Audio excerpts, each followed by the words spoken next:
Hey everyone, I'm here today to talk to you about our nervous system's role in pregnancy. So, our most critical system is our nervous system, and for baby, that develops 3 to 4 weeks into pregnancy, which is sooner than most women know that they are pregnant. So, another interesting fact is that our umbilical cord is going to be both our physical and emotional attachment to a baby. So, while it's delivering important things like nutrients and oxygen, it's also going to be transmitting emotions, stress, anxiety, and all of those things, which leads us to call the umbilical cord our electrical power cord to baby. So we are going to start this off by talking about the autonomic nervous system. So we have two parts to it. Our sympathetic, which is our fight or flight mode. It's activated in times of stress and danger, which most people jokingly say when you're being chased by a bear. So it prepares your body for action by increasing your heart rate, your blood pressure, your muscle tension, and things like that. The other side is our parasympathetic nervous system, which is our rest and digest, which promotes healing, relaxation, restoration. And that prepares your body by slowing your heart rate, enhancing digestion, supporting immune function.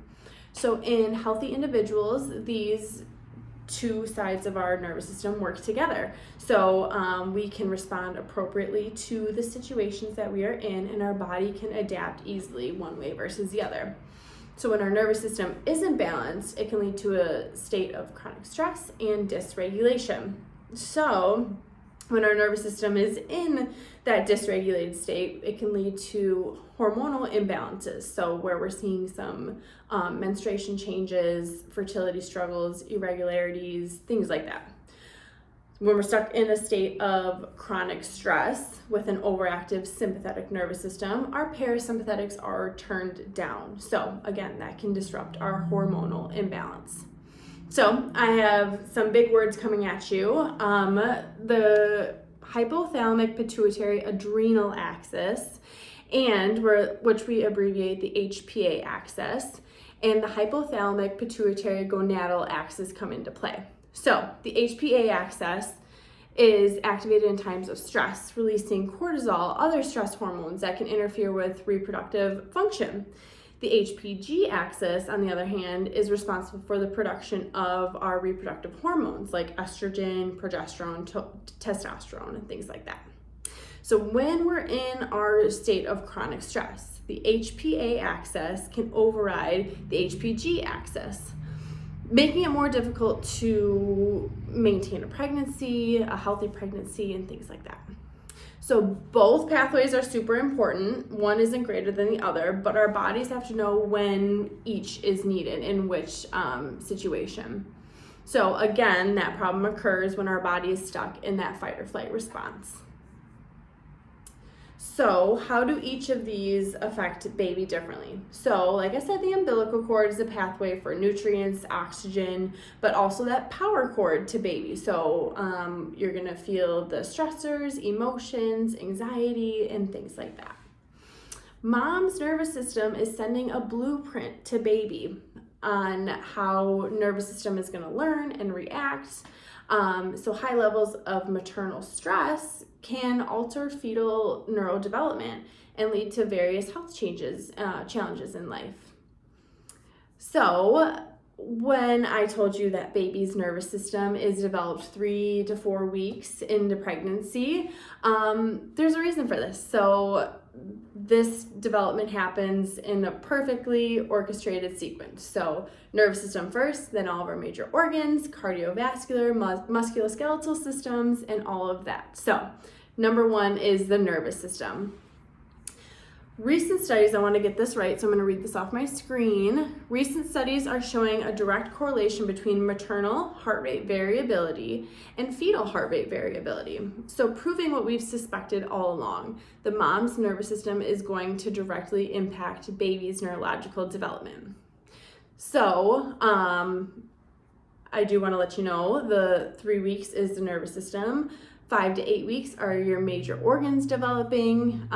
Week 6 is your sympathetic nerves begin to form. Weeks 13 to 16, your bones and muscles are developing. Week 17, your cerebellum begins to form. Week 26, the vagus nerve myelination occurs. Weeks 29 to 32, immune system is developing. Weeks 33 to 36, brain development occurs. Weeks 37, our autonomic nervous system fully develops, which we just went over, the autonomic nervous system. And weeks 40, your vagus nerve and immune systems mature. So again, perfectly sequenced order with the nervous system being number one on what's developing there. So let's talk about maternal stress and fetal neurological development.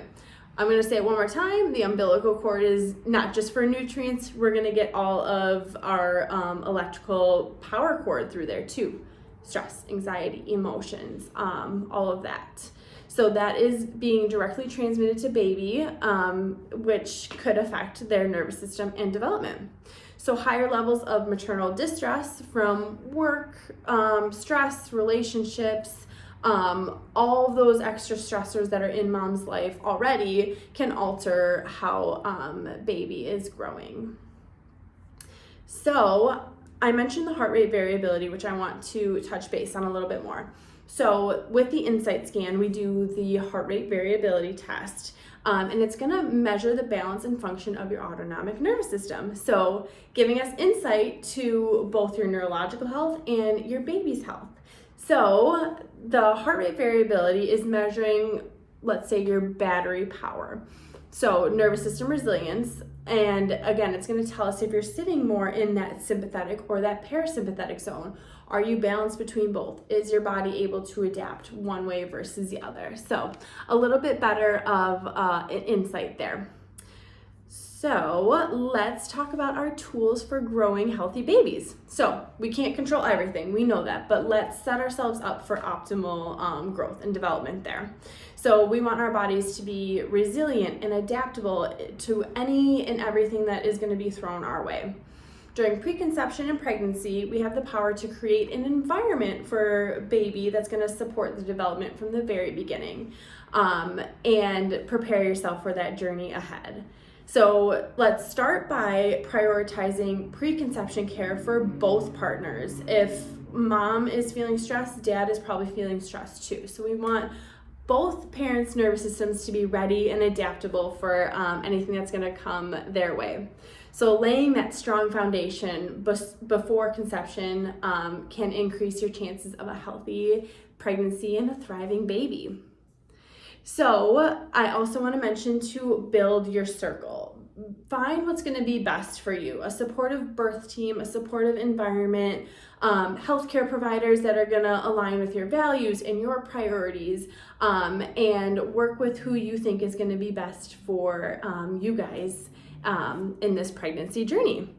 So I also have to say prenatal chiropractic is going to be number one to getting your nervous system set up the way that we want it to be. So making sure your nervous system is aligned is going to help everything else cascade from there and be ready for pregnancy and that journey for you. So click the link in our bio, call us to schedule. We would love to support you on this journey.